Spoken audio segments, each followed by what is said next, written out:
Do you like Etsy fees? I'm going to start a riot with that question. But seriously, here's the real question. Is the fee bubble about to burst? What the heck am I talking about? Let's discuss. What's up, everyone? I'm LL, a longtime Etsy and e-commerce seller with almost $1 million in overall sales. I'm founder of the Handmade and Beyond website, podcast, and the brand new Etsy Games, where you can come, win prizes, learn, and grow your shop. So let's talk about the fee changes that have come into the online e-commerce world recently, and I want to talk about how this could impact your Etsy shop in the future. And maybe this is something that you haven't even heard of happening. So let's face it, no one likes fees. Sellers look at them as eating into their profits and something that shouldn't have to be paid. And I remember when Etsy first changed their fees up, or raised their fees a couple of years ago to 6.5%, and people literally lost their minds. Forums were flooded with people being PO'd about the fee changes. And I get it. It's when you have a small business, when you're just starting out, any little bit of income or increase in fees or anything like that really can take its toll.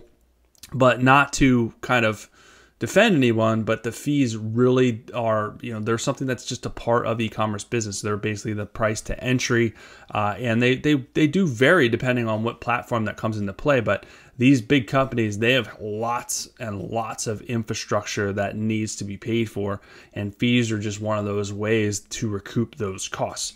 But I get it. I understand fees are not a fun part of business, and if they keep increasing, that is an even bigger reason to be more frustrated with it. And hopefully that's not the case. And what is trending now is kind of companies going in the opposite direction. So if you didn't see, really Mercari is the one that started this back in March. And really what they basically did was they eliminated their seller fees. So they made seller fees were $0. And this was big news because fees are pretty much apparent in every e-commerce platform out there. So a company going and eliminating seller fees is, wow. And people are like, wow, that's pretty cool. Obviously, they're doing this to attract more sellers. And this is a pretty big way to be able to do that. But keep in mind that there is still processing fees. So there is still costs associated with selling on Mercari. It's just not as big of a cost. So basically what they did was they created a service fee for buyers. So they took a fee away from sellers and basically gave it to buyers. It'll be interesting to see long term if this impacts the number of people buying from the platform. Certainly it's going to attract more sellers, right? But if it detracts buyers, then it's kind of a moot point. So it's going to be interesting to kind of see if this really works. If we're passing the cost on to buyers, really makes a difference, because expenses are, it's increasing for buyers as well. Things are just getting more and more expensive. So it's hurting both sellers and buyers. So we'll kind of see. But here, kind of most recently, kind of along these same lines, eBay just announced that it will have 0 seller fees for UK private sellers. So in the UK, there is a distinction.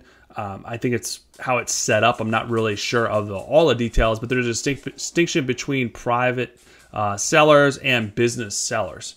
So nonetheless, it's still a pretty big deal. But if you're a private seller, you will have 0 fees. So again, I'm not sure of the distinction between the two, but that is a distinction that can be made as far as the UK. Will they expand it?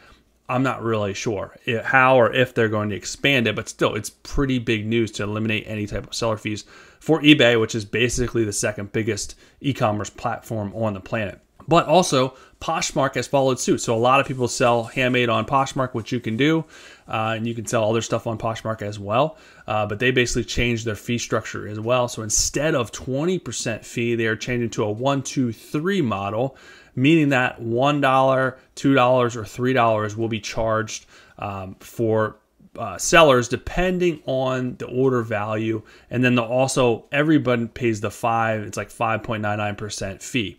So then they're going to get whether the order total, depending on the order total, it's going to be $1 added, $2 added to that, or $3 added to that. So it's going to be less than the 20%, but it's still going to be higher. If you take those things into account, it's still going to be relatively high. But definitely significantly less than 20%. So this is kind of similar to eBay's model where they do like they charge a final value fee depending on the percentage of the how much it costs and the category that it's in. So it's kind of a little bit along the same lines, but not quite the same. So I don't think this is the last for the fee roulette. I think companies are recognizing the fact that they have to do something. And, you know, especially with inflation and rising costs going on right now, there are less buyers. And with less buyers, there's a much bigger push to get more buyers for us as sellers, but also for the big companies to bring in more buyers for the people that sell on their platforms. And one of those levers to be able to do that is the number of sellers also on the platform. Usually the number of sellers correlates to the number of items for sale and the number of potential customers. So it's only natural to try and incentivize, you know, more sellers on the platform and kind of ease the pain for sellers so they continue to sell on the platform. So do you think Etsy is going to lower their fees? I mean, I'm not sure. It's possible. I think it's far more likely that they'll do some type of temporary or incentivized fee structure. For example, let's just say the holidays, they decide to lower the fees until like January or February. They cut the fees in half or something like that. Or maybe they lower the fees for a certain number of sales threshold. This will be like more of a incentivized thing for them to be able to do that. So I don't know. There's a lot of different things that they can do. I just don't think that they're going to go backtrack and just be, okay, we're just going to flat lower the fees. They may lower them and then add a specific pricing structure like Poshmark did. Again, there's a lot of opportunity here. I think some good publicity where they could maybe ease the pain in terms of how they structure the fees, you know, would be a good thing for the company. It would kind of, I think, make people happy if they restructured it at the minimum. But listen, fees are always going to be there. No matter where you sell, even if you have your own website, you pay fees. You have to pay transaction fees. You don't own the credit card processing company, so you're going to always have to pay some type of fee. The best thing you can do right now is set up your business with higher profit margins, so fees will not kill you if they increase, if prices increase. A fee increase of 1% should not kill your business. If it does, it's probably not set up the right way. You shouldn't go into business with such a tight profit margin because you have to sell tons of inventory to make any money anyhow. So it's a race to the bottom. It's not really a great structure to go into it that way. That's why I always teach and tell sellers, if you're going to start a business or you have a business, do your research first, lay the groundwork first so you can go into it, set your prices where they're competitive, and you can still make 40, 50% profit margin, and there's wiggle room to actually make some money. Otherwise, you know, if you're sitting 5, 10% profit margin, it's really, really hard because you got to sell a lot. Doesn't mean that it's not possible. It doesn't mean that sellers haven't kind of mastered that. But for a new seller, it's really, really thin. It's really hard. And things get a little bit dicey. You decide to run ads, boom, there goes all your profit margin. You know what I mean? So it gets a lot more dicier. So just be careful. Make sure you know your numbers, know your profit margin, and they'll make this a lot less stressful and a lot easier for you guys. But those are the recent changes. We'll see what comes with Etsy, but that's it for this episode. I'll be back with you guys soon.